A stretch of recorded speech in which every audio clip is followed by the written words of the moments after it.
In the 1830s, New York City was a place of stark contrasts. On one side, grand mansions dotted the landscape, filled with fine silks and extravagant feasts. On the other, raw desperation boiled in the streets as the working class struggled to survive. Imagining their plight sheds light on a time when hunger sparked a rebellion. The city was a hub of ambition and opportunity, drawing immigrants and dreamers alike. Yet, behind its booming industry lay a volatile economy. The Panic of 1837 struck like a thunderbolt, severing the tenuous threads of stability.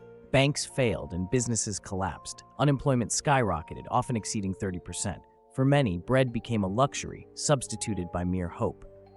As economic turmoil gripped the nation, prices for everyday essentials soared. A loaf of bread, once a staple, became a weighty token of class disparity. Wealthy patrons dined on succulent roasts, while the destitute rummaged through scraps. The divide between rich and poor was no longer just a social issue. It was a chasm that threatened to swallow the city whole. In the shadow of opulence, hunger festered.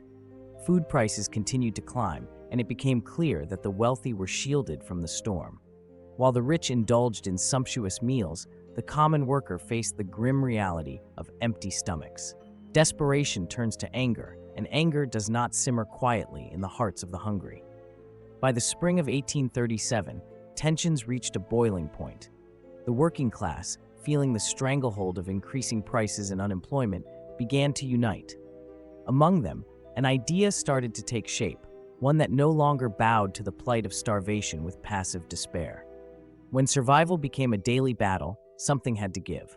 The stage was set for a dramatic clash, driven by the primal need to eat. And as rumors of impending starvation circulated, the atmosphere in New York thickened with unease. What would be the breaking point, where the oppressed would rise against their oppressors? Soon, whispers turned to plans. A bold plan was in the making: to stage a raid on the very establishments that symbolized their struggle against hunger and deprivation. That's right, a raid on taverns and butchers, where the rich feasted and the poor suffered. The audacity of such an act hinted at a desperation so profound it could no longer be ignored. But what drove men and women to this point? And how would the city react to this unprecedented act of defiance? The question loomed large in the minds of both the hungry raiders and the elite dining in their finery. Unsettled, the wealthy began to take notice of the storm gathering on the horizon. The great Beefsteak Raid loomed ever closer, and the tensions in the air pulsated with anticipation. As the city crackled with energy, one crucial question remained. Would the bravely hungry seize their moment, or would they face the harsh consequences of their rebellion? In the heart of New York City, a storm was brewing. Labor unrest was the backdrop to economic despair, and the tension was palpable. Among the throngs of disenchanted workers were key figures emerging from the shadows of desperation. These were the strikers, grimy, determined men and women, wearing their hunger as a badge of honor. They were skilled laborers, traders in the bustling markets, and workers in the thriving meatpacking industry. Driven by a shared grievance, they sought to carve out a better future from the clenched fists of the wealthy elite. The meatpacking industry, once a booming pillar of the city's economy, had seen a dramatic downturn alongside the Panic of 1837. At its height, it employed thousands and provided essential sustenance to the urban masses. But now, with job losses mounting, the slaughterhouses became besieged symbols of excess and inequality. As prices soared, the wealthy feasted on prime cuts, while the very workers who toiled in the abattoirs struggled to secure scraps. This stark contrast fueled frustration. A narrative unfolded across the city. The rich consumed lavish banquets as the poor huddled around faded remnants of their dwindling rations. Protests erupted in the streets, fists raised, voices loud, demanding fair wages and decent conditions. Each cry echoed against the backdrop of starvation and hardship, igniting a collective consciousness among the working class. As weeks passed, the protests evolved. Strikers united, their resolve solidifying under the banner of justice. News of the growing discontent spread. The city buzzed with whispers of a daring plan, a raid that would send shockwaves through the heart of the elite. Calls for action resonated in taverns and on street corners. The The Beefsteak Raid was conceived as a bold act of rebellion against oppression, a visceral response to starvation. On that fateful day, the city's landscape transformed. The scent of beef cooking wafted from the bustling markets, while the cries of the hungry rang out in the cold air. The wealthy continued their lavish lifestyles, oblivious to the boiling anger simmering in the streets.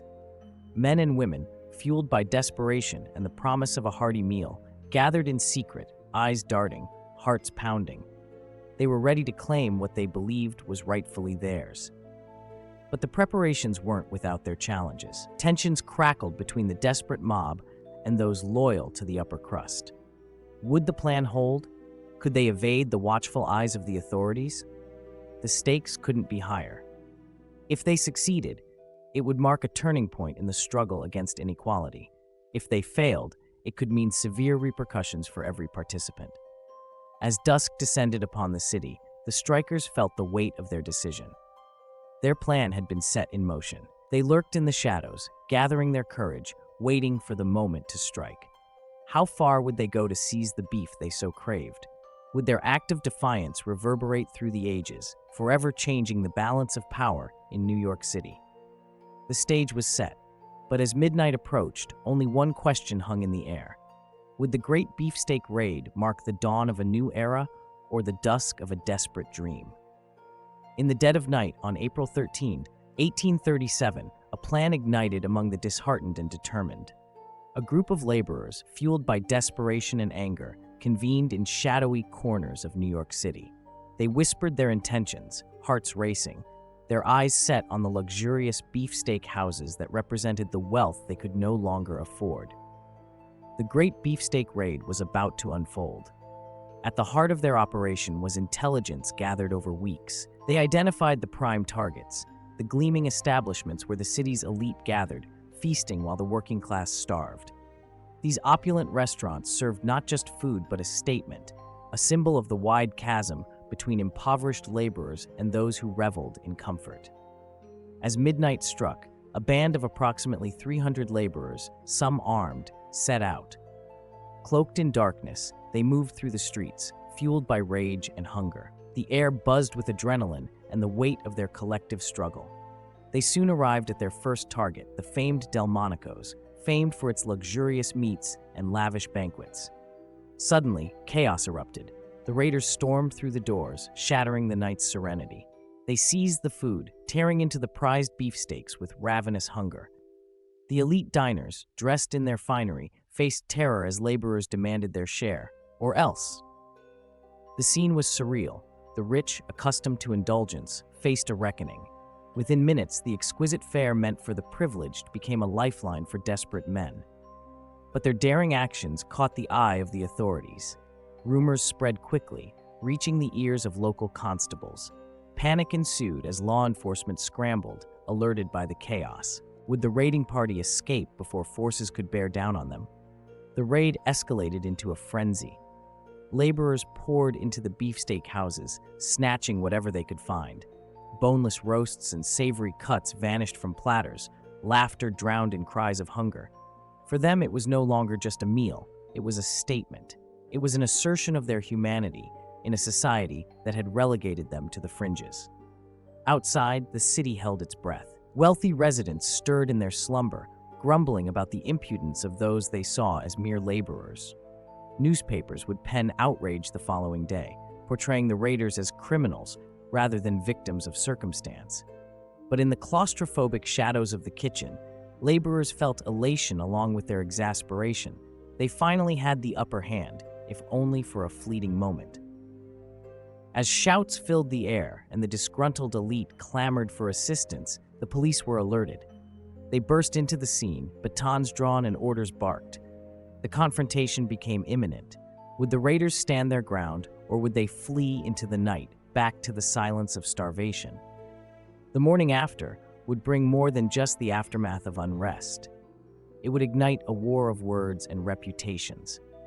The wealthy would cry for justice, claiming their honor was stripped away. But they would underestimate the bravery of those who offered up their freedom for a taste of equality. What would be the repercussions of this defiance? Would the city's elite retaliate, Or would they consider change in response to this glaring uprising?